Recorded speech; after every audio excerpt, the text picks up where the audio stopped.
नमस्कार मित्रांनो, अभ्यासवाणी या चॅनलवर तुमचं स्वागत आहे. अभ्यासवाणी रोज अभ्यास रोज प्रगती. मित्रांनो, आपण या व्हिडिओमध्ये हायकोर्ट क्लर्कसाठी जी टायपिंग परीक्षा होणार आहे त्या परीक्षेबद्दल अगदी डिटेलमध्ये बघणार आहोत. तर सुरुवातीला आपण एक्झामचा पॅटर्न कसा आहे ते समजून घेऊया. तर बघा, सगळ्यात पहिले तुम्ही एक्झाम हॉलमध्ये बसलेले असतात. प्रत्येक कम्प्युटर समोर एक एक विद्यार्थी बसलेला असतो. सुरुवातीला तुम्हाला कीबोर्ड चेक करण्यासाठी 3 मिनिटं भेटतात. म्हणजे त्या 3 मिनिटात तुमचा कीबोर्ड प्रॉपर वर्क करतो की नाही त्या सर्व गोष्टी बघाव्या लागतात.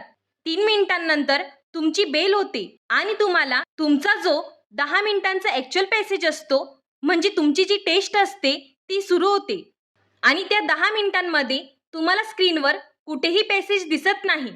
तुम्हाला तुमच्या हातात हार्ड प्रिंट मिळालेली असते आणि ती हार्ड प्रिंटवरून तुम्हाला तो पॅसेज टाईप करावा लागतो. त्याच्यामध्ये साधारणतः 400 इंग्रजी शब्द असतात, ते तुम्हाला टाईप करावे लागतात.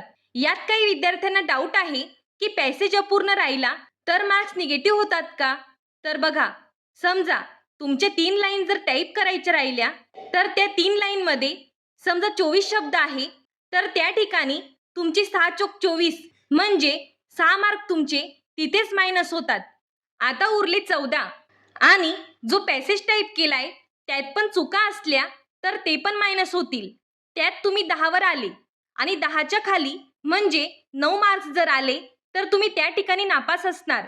दुसरी गोष्ट म्हणजे टायपिंग करत असताना तुमचा बॅकस्पेस बंद असतो. बॅकस्पेस बंद म्हणजे तुम्ही टाईप केलेला कोणताही शब्द चुकला तर तो दुरुस्त करता येणार नाही. तसेच जेव्हा तुमचा ॲक्च्युअल 10 मिनिटांचा पॅसेज स्टार्ट होतो तेव्हा तुम्हाला कुठेही टायमर दिसत नाही.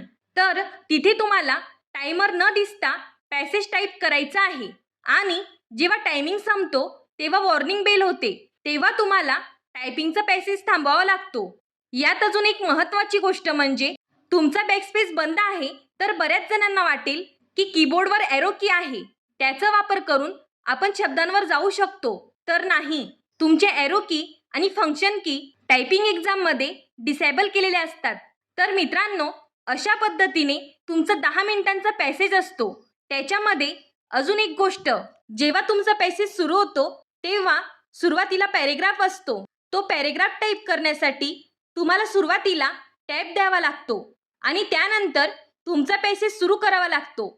तसेच कंटिन्यू टाईप करत असताना जेव्हा पॅरेग्राफ बदलतो तेव्हा तुम्हाला एंटर की प्रेस करून परत पुढच्या पॅरेग्राफवर येऊन टायपिंग कंटिन्यू करावी लागते. तर बघा मित्रांनो, अशा पद्धतीने तुमचा 10 मिनिटांचा पॅसेज असतो.